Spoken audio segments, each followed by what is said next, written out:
Baik, terima kasih. Assalamualaikum warahmatullahi wabarakatuh. Perkenalkan, nama saya Muhammad Fatoni dari kelas 21 C1 Universitas Pelita Bangsa dari Prodi Hukum.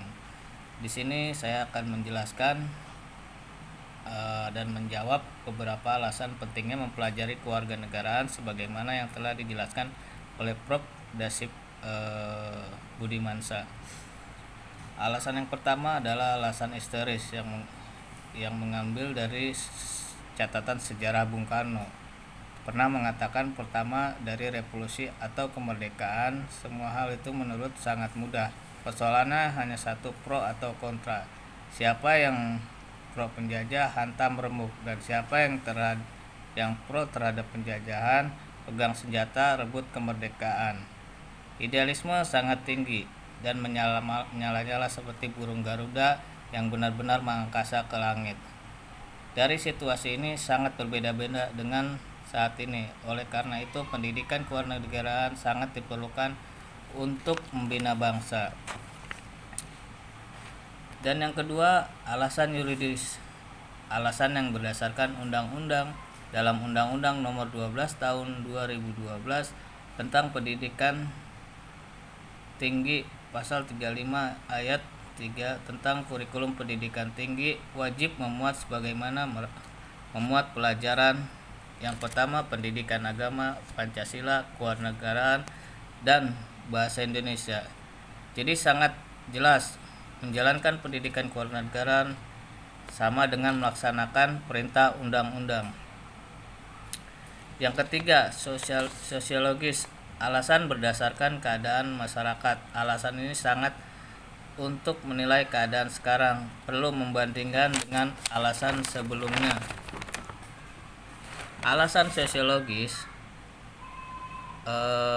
menjelaskan perlu konektivitas kita sebagai modal usaha sosial mengembangkan jejaring konektivitas.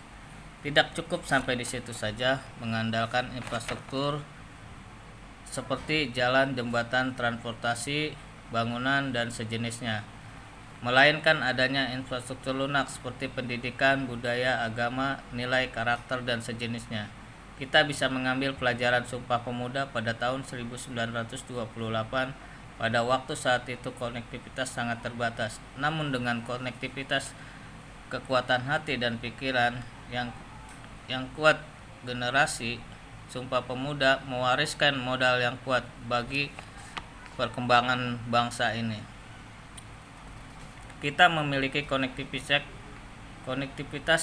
fisik yang jauh lebih baik dengan kehadiran transportasi dengan darat, laut, dan udara, telematika, dan media digital. Namun akhir-akhirnya terjadi pelemahan konektivitas hati dan pikiran, sehingga intensifikasi dan ekstensifikasi penggunaan media sosial itu tidak sungguh-sungguh mengarah apa yang menjadi sejatinya. Apa yang disebut media sosial, dikosios, yang artinya bersahabat, tersambung, hangat, malahan dalam kenyataannya malah menjadi sosial, saling mencaci, memaki, yang menimbulkan diskoneksi. Inilah dalam pendidikan sosiologis, pendidikan kembali anak muda kita agar benar-benar dapat menggunakan kecanggihan konektivitas fisik untuk menumbuh kembangkan sosial dan sangat diperlukan dan menyatu seperti sapu lidi dan akar-akarnya. Alasan keempat adalah alasan politis. Adanya kaitan dengan kebijakan pemerintah mengenai pendidikan kewarganegaraan dalam kurikulum sekolah dan perguruan tinggi secara politis. Pendidikan kewarganegaraan mulai dikenal dalam pendidikan sekolah tahun 1957. Pada masa Orde Lama mulai dikenal istilah kewarganegaraan dalam 1957 sipik tahun 1962 dan kewarganegaraan tahun 1968. Pada awal pemerintahan Orde Baru, kurikulum sekolah yang berlaku dinamakan kurikulum tahun 1968. Selanjutnya dirubah menjadi tahun 1975, 1984, 1994. Pada reformasi diberlakukan kurikulum 2024 dan kurikulum 2013.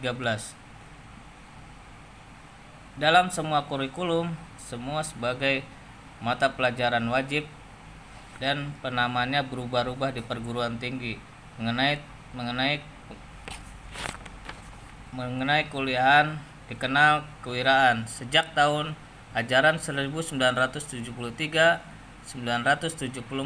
Tujuan menumbuhkan kecintaan pada tanah air. Selanjutnya dalam Undang-Undang Nomor 2 Tahun 1989 tentang Sistem Pendidikan Nasional, pendidikan kewiraan merupakan bagian dari kewarganegaraan, dan pada tahun 1995 nama mata kuliah berubah menjadi pendidikan kewarganegaraan. Sampai sekarang demikianlah 4 alasan pendidikan kewarganegaraan itu sangat penting. Terlebih bagi lagi Indonesia masuk di era reformasi. Era reformasi sangatlah dipentingkan ideologis Pancasila, karena Pancasila merupakan dasar daripada pemahaman yang utama bagi masyarakat Indonesia. Baik, terima kasih. Itulah alasan dari saya.